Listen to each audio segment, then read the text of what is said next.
Well, let's touch base with Newzroom Africa's business editor, Xolani Mbanjwa. You're joining us live from Beijing, in fact, with China's National Bird's Nest Stadium there in the background. Xolani, what's happening there today?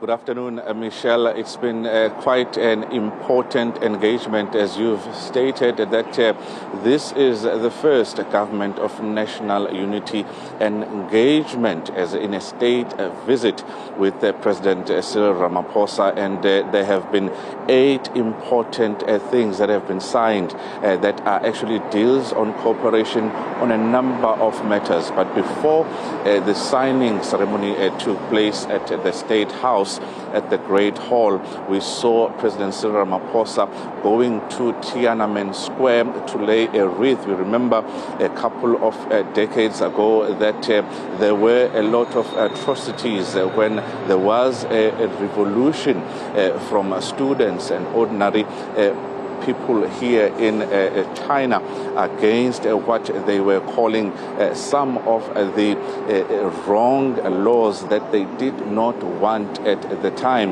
And he went there to lay a wreath as a sign of respect because the two countries share a lot of bilateral and trade relations and a lot of mutual respect indeed. There has been a hive of activity here as we are expecting a number of heads of state from Africa who are going to be attending the Forum on China-Africa Cooperation, which is the 2-day event that is going to be taking place, which is quite an important milestone indeed, because this is the 9th installment of FOCAC, and it comes once every 3 years.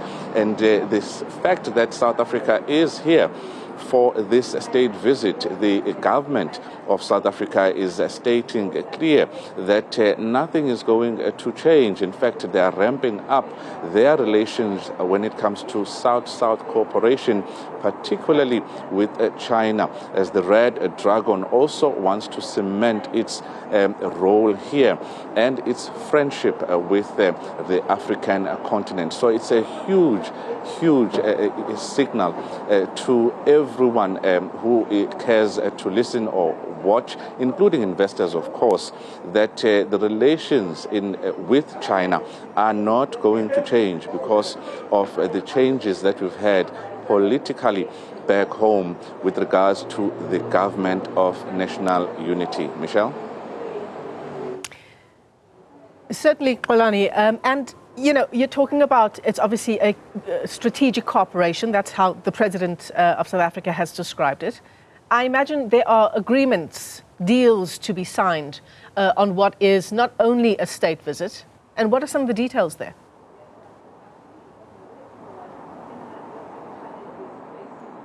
Well, there are deals, more deals that are expected to be signed in the next couple of days through the FOCAC summit. But today, with South Africa's state visits, there are 8 notable agreements that have been signed. We heard the President, Cyril Ramaphosa, saying that the country, South Africa, and its friends in the People's Republic of China must do something about the skewed way in which trade has taken place.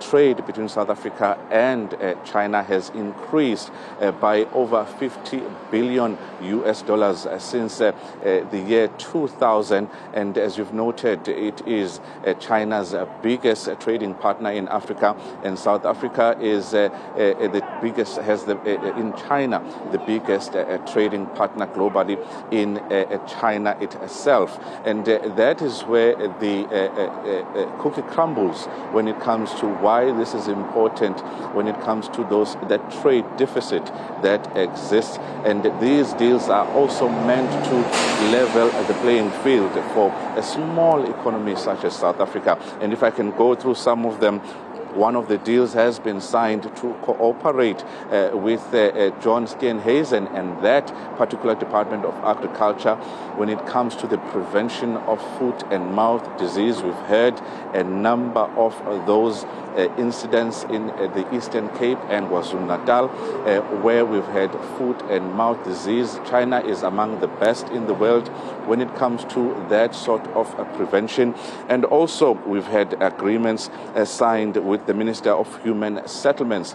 We know now that South Africa does use some of the latest technologies when it comes to plugging that housing gap that we have by using the latest, some of the latest technologies. But China is far ahead, streaks ahead actually, when it comes to how it uses burnt tires and reuses material and recycles material for some of the buildings that you see here. So John Steenhuisen was quite happy, and we saw the Minister of Science and Technology, and we know how China is actually good at starting them young when it comes to the sector of science and technology and innovation as well. And we've also had a memorandum of cooperation as far that as the exchange culturally, and we saw the CEO of the South African Heritage Agency, that is Advocate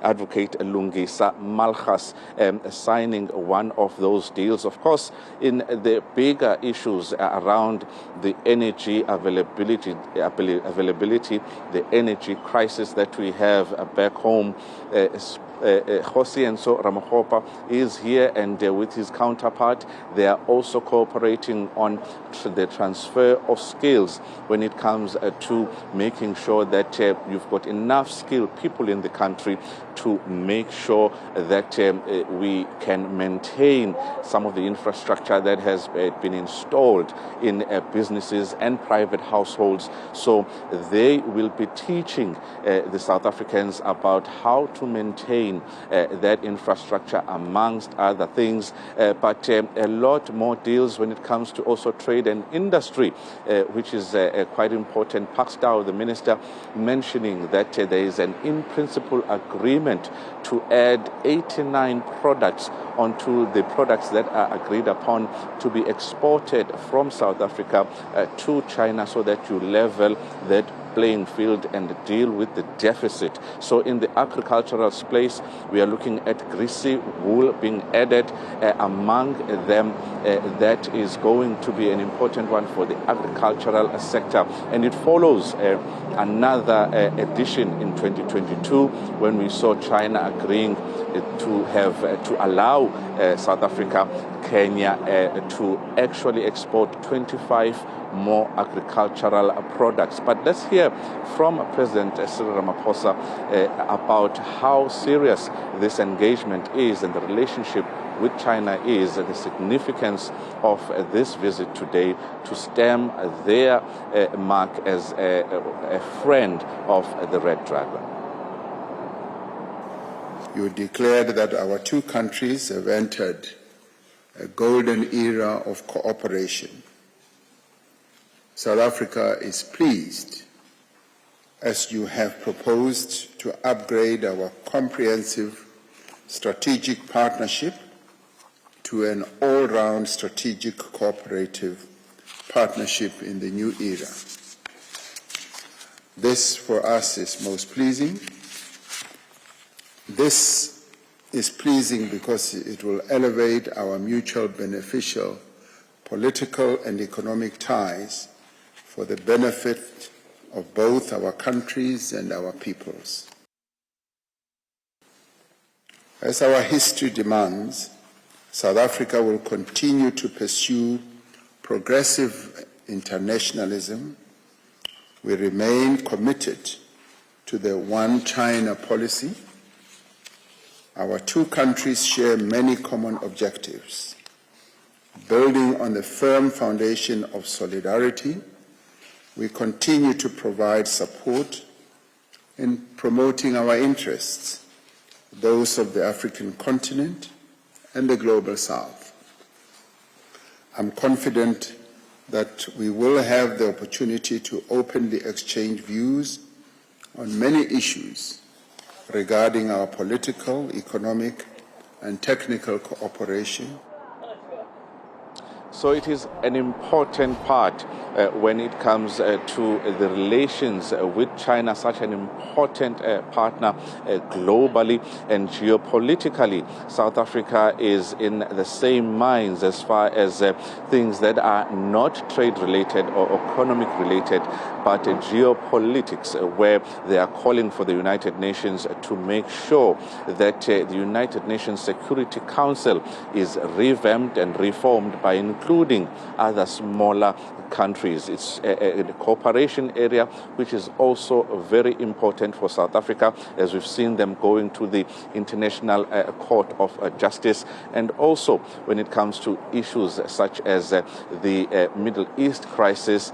They have taken a stance in supporting South Africa as far as our stance in calling out the atrocities that are happening there. There will be a banquet tonight to honor President Cyril Ramaphosa, to make sure that those who want to have an engagement with him and the 10 ministers of the government of national unity, that will be an opportunity for them to cement those relationships. And there's a lot of interest here in Beijing about South Africa's presence here and the relationship that this country has with the Republic of South Africa.